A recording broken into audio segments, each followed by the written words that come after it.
കുംഭമേളയോ? ഈ കോപ്രായങ്ങൾ കേരളത്തിൽ ചിലവാകില്ല. അത് മതേതര കേരളം പുച്ഛത്തോടെ അവഗണിക്കും. ഈ അണ്ടിമേള അങ്ങ് ഉത്തരേന്ത്യയിൽ മതി, കേരളത്തിൽ വേണ്ട. അങ്ങനെ പരിഹാസവും പുച്ഛവും. എന്നാൽ കൺകുളിർക്ക കണ്ടോ, ഹൈന്ദവ സമാജം മലയാള മണ്ണിന്റെ ചരിത്രമുറങ്ങുന്ന നിളയെയും നവാമുകുന്ദ മഹാമാഘ പുണ്യസ്നാനത്തെയും ചരിത്രത്തിൽ അടയാളപ്പെടുത്തിയിരിക്കുകയാണ്.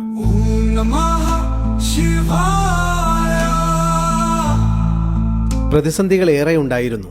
സർക്കാർ സംവിധാനങ്ങളുടെ എതിർപ്പ്, നിർമ്മാണ പ്രവർത്തനങ്ങളെ തടസ്സപ്പെടുത്തൽ, സോഷ്യൽ മീഡിയ ക്യാമ്പയിൻ.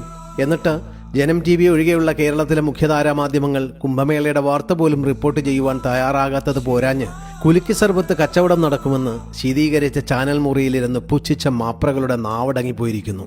നീയൊക്കെ കേൾക്കുന്നില്ലേ നിളയുടെ വിരിമാറിൽ ഉയരുന്ന ആ ശംഖധ്വനി? നിള ആരതിയിൽ പങ്കുകൊള്ളാനും പുണ്യസ്നാനത്തിനുമായി നവാമുകുന്ദന്റെ പുണ്യഭൂമിയിലേക്ക് കേരളത്തിന്റെ എല്ലാ ജില്ലകളിൽ നിന്നുമുള്ള ഹൈന്ദവ വിശ്വാസികൾ ഒഴുകിയെത്തുന്നത് കാണുന്നില്ലേ? ഈ വിജയങ്ങൾക്കിടയിലും ഹൈന്ദവർ ചിന്തിക്കേണ്ടതും തീരുമാനം കൈക്കൊള്ളേണ്ടതുമായ ചിലതുണ്ട്.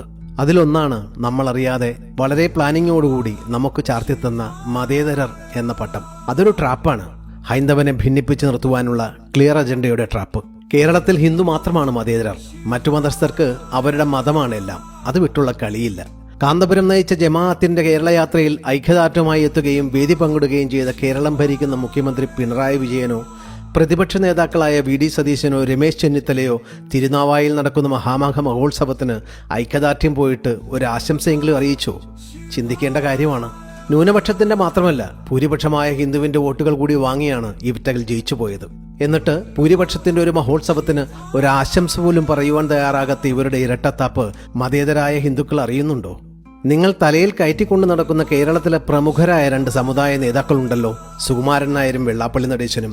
അവരെന്തേ ഇതറിഞ്ഞില്ലേ? ഒരു നല്ല വാക്ക് പോലും പറയുവാൻ അവരുടെ തിരുനാവ് ഉയർന്നില്ലല്ലോ. എന്തേ? അവർ ഹിന്ദുക്കളല്ലേ?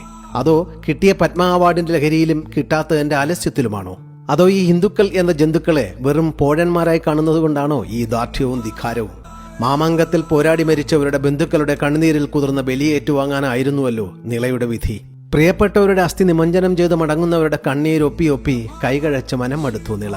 എന്നാൽ ഇത്തവണ അവൾ നിർവൃതിയുടെ കൊടുമുടിയിൽ എത്തി നിൽക്കുന്നു. കാരണം അവിടെ വന്നവരും സ്നാനം ചെയ്തവരും ആരും തന്നെ സങ്കടത്തോടെയല്ല മടങ്ങുന്നത്. നിളയെ പൂജിച്ച് ആരതി ഒഴിയുവാനും അവളിൽ സ്നാനം ചെയ്ത് പാപമുക്തി നേടി നിർവൃതി അടയാനുമായിരുന്നു. ഇതൊരു തുടക്കമാണ്, വലിയൊരു സ്മൃതിനാശത്തിന്റെ പുനർനിർമ്മാണത്തിന്റെ തുടക്കം. നിള ആരതി ഒരു അവിസ്മരണീയ ഈടാക്കി തീർത്ത ഹിന്ദു സമാജത്തിനും മഹാമാഘ പുണ്യസ്നാനം കൈക്കൊണ്ട് നിർവൃതിയടഞ്ഞ ലക്ഷക്കണക്കിന് ഹൈന്ദവ വിശ്വാസികൾക്കും മന്ത്രയുടെ ആശംസകൾ. ശംഭോ മഹാദേവ.